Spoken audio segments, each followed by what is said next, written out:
नमस्कार, जय जोहार। आप देखना शुरू कर चुके हैं मीडिया छत्तीसगढ़ और आज की खबरों पर नजर डालेंगे। उससे पहले छत्तीसगढ़ के किस जिले से देख रहे हैं इस वीडियो को नीचे कमेंट पर जरूर बताएं और इसके साथ ही वीडियो को लाइक करिएगा। तो चलिए आज की खबरों की ओर बढ़ते हैं। प्रदेश में मानसून हुआ एक्टिव, अगले 24 घंटों में भारी बारिश की संभावना, आईएमडी का अलर्ट जारी। छत्तीसगढ़ में मानसून एक बार फिर से एक्टिव हो गया है। प्रदेश के कई जिलों में भारी बारिश के कारण बाढ़ के हालात बन गए हैं। जांजगीर चांपा और बिलासपुर में भारी बारिश के कारण जनजीवन अस्त व्यस्त हो गया है। मौसम विभाग ने राज्य में अगले 24 घंटों में भारी बारिश का अलर्ट जारी किया है। मौसम विभाग के अनुसार मध्य और छत्तीसगढ़ में भारी बारिश हो सकती है। मौसम विभाग ने बताया कि बंगाल, झारखंड और उड़ीसा में बने लो प्रेशर एरिया का असर प्रदेश में है। इस सिस्टम के कारण प्रदेश में लगातार नमी पहुंच रही है। इस वजह से छत्तीसगढ़ के कई जिलों में जोरदार बारिश हुई है। मौसम विभाग ने अगले 48 घंटे तक मध्य और उत्तर छत्तीसगढ़ के कई इलाकों में भारी बारिश की संभावना जताई है। रायपुर में आज होगी सहायक कमांडेंट भर्ती परीक्षा। 1704 अभ्यर्थी होंगे शामिल। हर परीक्षार्थी की होगी फ्री स्किंग और फेस ऑथेंटिकेशन, कलेक्टर ने दिए निर्देश। रायपुर में संघ लोक सेवा आयोग की ओर से आयोजित सेंट्रल आर्म्ड पुलिस फोर्स सहायक कमांडेंट भर्ती परीक्षा आज होगी। परीक्षा जिले के 4 केंद्रों पर 2 पालियों में आयोजित की जाएगी। पहली पाली सुबह 10 बजे से 12 बजे और दूसरी पाली दोपहर 2 बजे से शाम 5 बजे तक चलेगी। परीक्षा में कुल 1704 अभ्यर्थी शामिल होंगे। परीक्षा की तैयारियों की समीक्षा करते हुए कलेक्टर डॉक्टर गौरव सिंह ने अधिकारियों को सभी व्यवस्थाएं समय पर पूरी करने के निर्देश दिए हैं। उन्होंने कहा कि परीक्षा केंद्रों पर पेयजल, बिजली, बैठने की व्यवस्था सहित सभी जरूरी सुविधाएं पहले से सुनिश्चित किया जाए और आयोग के दिशा निर्देशों का सख्ती से पालन हो।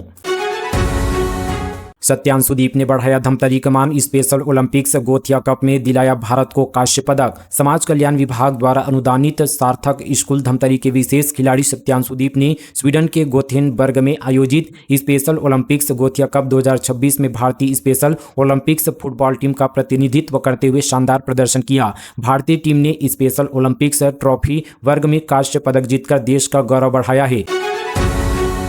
लगातार बारिश से बलौदाबाजार में बाढ़ का खतरा। अमेठी घाट पर आवागमन बंद। महानदी का जलस्तर खतरे के निशान से 4 से 5 फीट ऊपर। लगातार हो रही बारिश ने जिले में बाढ़ का खतरा बढ़ा दिया है। पिछले 24 घंटों से हो रही तेज बरसात के कारण महानदी, शिवनाथ नदी और जिले के कई छोटे बड़े नालों का जलस्तर तेजी से बढ़ रहा है। हालात को देखते हुए जिला प्रशासन पूरी तरह से अलर्ट मोड पर आ गया है। सबसे ज्यादा असर पलारी तहसील के अमेठी घाट में देखने को मिल रहा है, जहां महानदी का जलस्तर खतरे के निशान से करीब 4 से 5 फीट ऊपर पहुंच गया है। बढ़ते जलस्तर को देखते हुए प्रशासन ने एहतियातन अमेठी घाट से आवागमन पूरी तरह से बंद कर दिया है। छत्तीसगढ़ में यूनिफॉर्म सिविल कोड की तैयारी शुरू। ड्राफ्ट तैयार करने के लिए हाई लेवल कमेटी बनी। रिटायर्ड जस्टिस रंजना प्रकाश देसाई होगी अध्यक्ष। छत्तीसगढ़ सरकार ने राज्य में समान नागरिक संहिता लागू करने की दिशा में बड़ा कदम उठाया है। सरकार ने यूसीसी का मसौदा तैयार करने और इससे जुड़े सभी पहलुओं का अध्ययन करने के लिए एक उच्च स्तरीय समिति का गठन किया है। समिति की अध्यक्ष रिटायर्ड जस्टिस रंजना प्रकाश देसाई होगी। वन अधिकार पत्रों की अनियमितताओं पर प्रशासन सख्त। कलेक्टर ने गठित की जिला स्तरीय जांच समिति, 7 दिनों में सौंपेगी रिपोर्ट। मुंगेली जिले में वन अधिकार पत्रों में कथित अनियमितताओं और फर्जीवाड़े से जुड़ी शिकायतों को गंभीरता से लेते हुए जिला प्रशासन ने जांच की प्रक्रिया शुरू कर दी है। कलेक्टर कुंदन कुमार ने अनुसूचित जनजाति एवं अन्य परंपरागत वन निवासी वन अधिकारियों की मान्यता अधिनियम 2006 के तहत जारी वन अधिकार पत्रों से संबंधित शिकायतों की निष्पक्ष और समयबद्ध जाँच के लिए जिला स्तरीय जाँच समिति का गठन किया गया है। बीएसएफ को मिली सफलता। कदेर के जंगल से हथियार और गोला बारूद जब्त, 7 बंदूकें शामिल। माओवादी हिंसकों से मुक्त घोषित किए जा चुके नारायणपुर जिले में सुरक्षा बलों के लगातार सर्चिंग अभियान के दौरान माओवादियों द्वारा छिपाया हुआ जखीरा बरामद हुआ है। बीएसएफ की 133वीं वाहिनी की टीम ने ग्राम कदेर के समीप जंगल में दबाकर रखे गए हथियार, गोला बारूद, संचार उपकरण, इलेक्ट्रॉनिक सामग्री, चिकित्सा सामग्री, माओवादी साहित्य और अन्य उपयोगी सामान बरामद किया है। कोरबा के झाबर पंचायत का बड़ा फैसला। शराब बेचने पर 10,000 तो पीने पर 5,000 का जुर्माना। निगरानी के लिए महिला कमांडर समिति गठित। कोरबा के दिपका क्षेत्र की ग्राम पंचायत झाबर ने गांव को पूर्ण रूप से नशामुक्त बनाने के लिए कड़ा निर्णय लिया है। ग्रामीणों ने दिपका पुलिस के सहयोग से शराब और अन्य नशीले पदार्थों के खिलाफ अभियान शुरू करते हुए जुर्माने का प्रावधान लागू किया है। ग्राम सभा में सर्वसम्मति से पारित प्रस्ताव के अनुसार गाँव में शराब या अन्य नशीले पदार्थ बनाते या बेचते पकड़े जाने पर 10,000 रुपये का जुर्माना लगाया जाएगा। वहीं शराब या नशीले पदार्थ खरीदते अथवा सार्वजनिक स्थान पर सेवन करते पाए जाने पर 5,000 रुपये का आर्थिक दंड देना होगा। 172 करोड़ ओवरटाइम घोटाले में CSMCL के यहाँ पर पूर्व MD अरुणपति त्रिपाठी गिरफ्तार। EOW को मिली 2 दिन की remand. Chhattisgarh state marketing corporation limited में कथित 172 करोड़ के ओवरटाइम भुगतान घोटाले की जांच में आर्थिक अपराध अन्वेषण ब्यूरो और एंटी करप्शन ब्यूरो ने बड़ी कार्रवाई करते हुए निगम के पूर्व प्रबंधक संचालक अरुणपति त्रिपाठी को गिरफ्तार किया है। जांच एजेंसी ने उन्हें विशेष अदालत में पेश किया, जहां से 20 जुलाई तक पुलिस रिमांड पर मंजूर की गई है। स्मार्ट मीटर हटाने घर घर पहुंची कांग्रेस। महंगे बिजली बिल के खिलाफ जनसंपर्क अभियान शुरू। सरकार पर आर्थिक बोझ बढ़ाने का आरोप। रायपुर में महंगे बिजली बिल और स्मार्ट मीटर के विरोध में शहर जिला कांग्रेस कमेटी ने जनसंपर्क अभियान की शुरुआत की है। शहर कांग्रेस अध्यक्ष कुमार मेनन के नेतृत्व में कार्यकर्ताओं ने लाखेनगर स्थित बिजली कार्यालय से इस अभियान की शुरुआत की। इसके बाद कांग्रेस कार्यकर्ता घर घर पहुंचे और लोगों को स्मार्ट मीटर हटाने या बदलवाने के लिए आवेदन पत्र वितरित किए हैं। अभियान के दौरान कांग्रेस नेताओं ने उपभोक्ताओं से बातचीत कर उनकी समस्याएं सुनी। पार्टी का आरोप है कि स्मार्ट मीटर लगाए जाने के बाद कई उपभोक्ताओं के बिजली बिल पहले की तुलना में काफी बढ़ गए हैं। इससे आम लोगों पर अतिरिक्त आर्थिक बोझ पड़ रहा है और वे परेशान हैं। कांग्रेस ने लोगों से अपील की है कि यदि उन्हें भी स्मार्ट मीटर के कारण अधिक बिजली बिल आ रहे हैं तो वे आवेदन भरकर इस अभियान से जुड़े। पार्टी का कहना है कि इन आवेदनों के माध्यम से उपभोक्ताओं की समस्याओं को सरकार और बिजली विभाग तक पहुंचाया जाएगा। आपका प्रदेश स्तरीय अहम बैठक 20 जुलाई को छत्तीसगढ़ में। 21 जुलाई को पार्टी करेगी हनुमान चालीसा का पाठ। आम आदमी पार्टी छत्तीसगढ़ प्रदेश की सभी 90 विधानसभा क्षेत्रों में 21 जुलाई यानी मंगलवार को सामूहिक हनुमान चालीसा का पाठ करेगी। प्रदेश के जिला, ब्लॉक एवं विधानसभा स्तर पर पार्टी के पदाधिकारी, कार्यकर्ता और बड़ी संख्या में आमजन इस कार्यक्रम में भाग लेंगे। यह आयोजन केवल धार्मिक अनुष्ठान नहीं बल्कि प्रदेश और देश में शांति, सद्भाव, सकारात्मक सोच, नैतिक मूल्यों और जनसेवा की भावना को मजबूत करने का सामूहिक संकल्प होगा। निरीक्षक वैभव मिश्रा जीवी मावलंकर शूटिंग स्पर्धा के लिए चयनित। 10 मीटर एरियर पिस्टल प्रतियोगिता में 340 से अधिक अंक हासिल किए। रायपुर ग्रामीण पुलिस में पदस्थ रक्षित निरीक्षक वैभव मिश्रा का चयन प्रतिष्ठित जीवी मावलंकर शूटिंग स्पर्धा के लिए हुआ है। उन्होंने 10 मीटर एरियर पिस्टल प्रतियोगिता में निर्धारित 340 से अधिक अंक हासिल कर व्यक्तिगत स्पर्धा के लिए क्वालिफाई किया है। यह उपलब्धि उन्हें छत्तीसगढ़ प्रदेश राइफल एसोसिएशन की तरफ से आयोजित 25वीं छत्तीसगढ़ प्रदेश शूटिंग प्रतियोगिता में मिली। प्रतियोगिता का आयोजन 11 जुलाई से 21 जुलाई 2026 तक रायपुर के चौथी वाहिनी माना कैंप स्थित शूटिंग रेंज में किया जा रहा है। इस प्रतियोगिता के आयोजन में जिंदल स्टील का सहयोग भी है। मौसम विभाग की चेतावनी के बीच जिला प्रशासन अलर्ट। कलेक्टर के आदेश पर स्कूलों और आंगनबाड़ी केंद्रों में रहेगी छुट्टी। मदद के लिए सामने आए सामाजिक संस्था। मौसम विभाग की ओर से आगामी 48 से 72 घंटों के दौरान मुंगेली जिले में बिजली चमकने, गरज चमक के साथ कहीं कहीं अत्यंत भारी बारिश की चेतावनी जारी किए जाने के बाद जिला प्रशासन ने एहतियाती यहाँ पर कदम उठाते हुए जिले के सभी स्कूलों और आंगनबाड़ी केंद्रों में अवकाश घोषित कर दिया था। आदेश के चलते जिले भर के स्कूल और आंगनबाड़ी केंद्र बंद रहे। भारत का पहला प्राइवेट ऑर्बिटर रॉकेट लॉन्च कामयाब। स्काई रूट एरोस्पेस ने खुद बनाकर अंतरिक्ष में भेजा। 2 दोस्तों ने इसरो छोड़कर बनाई थी यह कंपनी। हैदराबाद की स्काई रूट एरोस्पेस ने शनिवार 18 जुलाई को भारत का पहला private orbital rocket Vikram 1 launch किया। यह टेस्ट पहले ही प्रयास में कामयाब रहा। विक्रम 1 को स्काई रूट एरोस्पेस ने तैयार किया और लॉन्चिंग भी खुद ही की। सिर्फ लॉन्च पैड इसरो का था। स्काई रूट एरोस्पेस कंपनी की स्थापना 2018 में 2 दोस्त पवन कुमार चंदन और नागा भरत डाका ने की थी। सुकमा में निर्दोष आदिवासियों की रिहाई की मांग तेज। कांग्रेस ने पीड़ित परिवारों का सुना दर्द। जिला मुख्यालय पहुंची भीड़। नक्सल मामलों में वर्षों से जेल में बंद बताए जा रहे निर्दोष आदिवासियों की रिहाई अब सुकमा जिले में तेज होती दिखाई दे रही है। इसी मुद्दे को लेकर कांग्रेस जिला अध्यक्ष हरीश कवासी ने तिम्मापुरम सहित प्रभावित गाँव का दौरा किया और जेल में बंद लोगों के परिजनों से मुलाकात कर उनकी समस्याएं सुनी। परिवारों की पीड़ा सुनने के बाद उन्होंने भरोसा दिलाया कि यदि कोई व्यक्ति निर्दोष है तो उसे न्याय दिलाने के लिए कांग्रेस हर स्तर पर आवाज उठाएगी।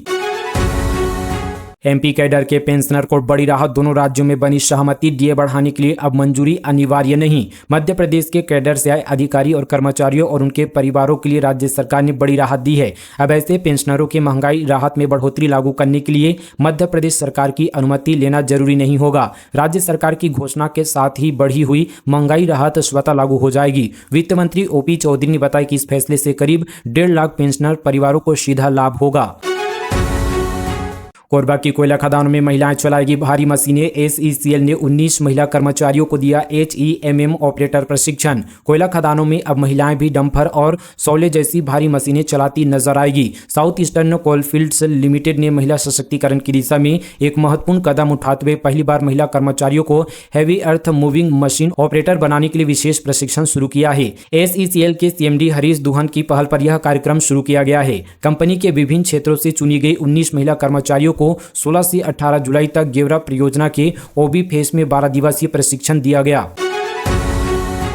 40 करोड़ मंजूर, फिर भी बदहाल सड़क, मौत का रास्ता बना कोतबा बागबाहरा रोड, सीएम निवास तक पदयात्रा की चेतावनी। जसपुर जिले के कोतबा से बागबाहरा को जोड़ने वाला 13 किलोमीटर लंबा मुख्य मार्ग इन दिनों लोगों के लिए मौत का रास्ता बन गया है। करीब 40 करोड़ रुपए की स्वीकृति मिलने के 9 महीने बाद भी सड़क निर्माण शुरू नहीं हो सका है, जिससे पहली ही बारिश में सड़क 1.5 से 2 फीट गहरे गड्ढे और दलदल में तब्दील हो गई है। इस मार्ग से रोजाना गुजरने वाले हजारों ग्रामीण, स्कूली बच्चे, मरीज और यात्री जान जोखिम में डालकर सफर करने को मजबूर हैं।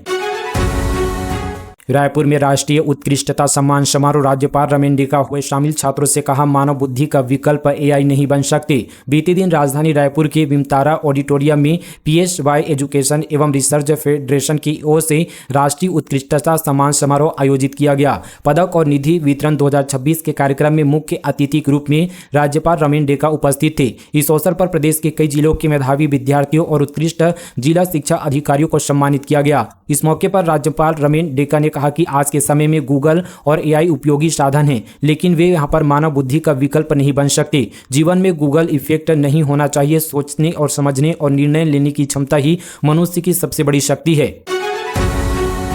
नई रेल लाइन बनी, किसानों की परेशानी। गौरेला पिंडा मारवाही में खेतों तक पहुंचने का रास्ता बंद, खाद बीज कंधे पर ढोने को मजबूर, अंडर ब्रिज की मांग। गौरेला पिंडा मारवाही जिले में निर्माणाधीन पिंडा रोड गेवरा नई रेल लाइन गोड़ा और केसला गांव किसानों के लिए बड़ी समस्या बन गई है। नई रेल लाइन बनने से किसानों का अपने खेतों से सीधा संपर्क टूट गया है, जिससे यहाँ पर खेती किसानी प्रभावित हो रही है। धान बुआई के सीजन में किसानों को खाद बीज हल और अन्य कृषि उपकरण कंधे पर उठाकर खेतों तक ले जाना पड़ रहा है। इससे उनकी मेहनत, समय और खेती की लागत बढ़ गई है।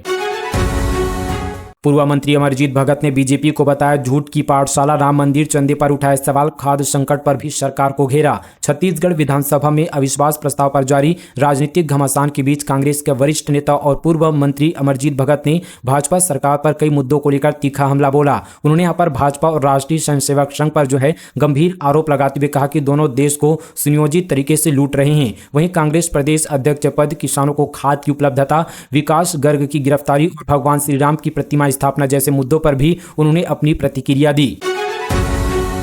महतारी बंधन योजना को लेकर बड़ा अपडेट, 27,000 अपात्र महिलाओं ने उठाया लाभ, 9 करोड़ की वसूली, KYC से खुला राज। महतारी बंधन योजना के तहत 27,000 महतारियों ने अपात्र के बावजूद योजना का लाभ उठाया। रायपुर में 2,883 और रायगढ़ में 1,017 अपात्र प्रकरण सामने आए, जबकि नारायणपुर में यह संख्या 404 है। KYC प्रक्रिया के बाद यह तथ्य उजागर हुआ। वर्तमान में 40,000 महिलाओं ने KYC नहीं कराया है। पहले सरकार ने बिना KYC के लाभ दिया, लेकिन अब यह प्रक्रिया बंद कर दी गई है। अपात्र महिलाओं से वसूली की प्रक्रिया जारी है, जिसमें अब तक 9 करोड़ वसूले जा चुके हैं, जबकि 8 करोड़ की वसूली अब भी बाकी है। राज्य खेल अलंकरण के लिए 5 अगस्त तक ऑनलाइन आवेदन, उत्कृष्ट खिलाड़ियों को 3 लाख तक कैश पुरस्कार, खेल वृत्ति मिलेगी। छत्तीसगढ़ सरकार ने वर्ष 2025-26 के राज्य खेल अलंकरण के लिए आवेदन आमंत्रित किए हैं। खेल एवं युवा कल्याण विभाग उत्कृष्ट प्रदर्शन करने वाले खिलाड़ियों, प्रशिक्षकों और निर्णायकों को विभिन्न पुरस्कारों से सम्मानित करेगा। आवेदन यहां पर 5 अगस्त तक ऑनलाइन किए जा सकेंगे। कांकेर में धर्मांतरण पर फिर बवाल, मूल धर्म में वापसी से मना करने पर ग्रामीणों ने 2 परिवारों का सामान घर से बाहर फेंका।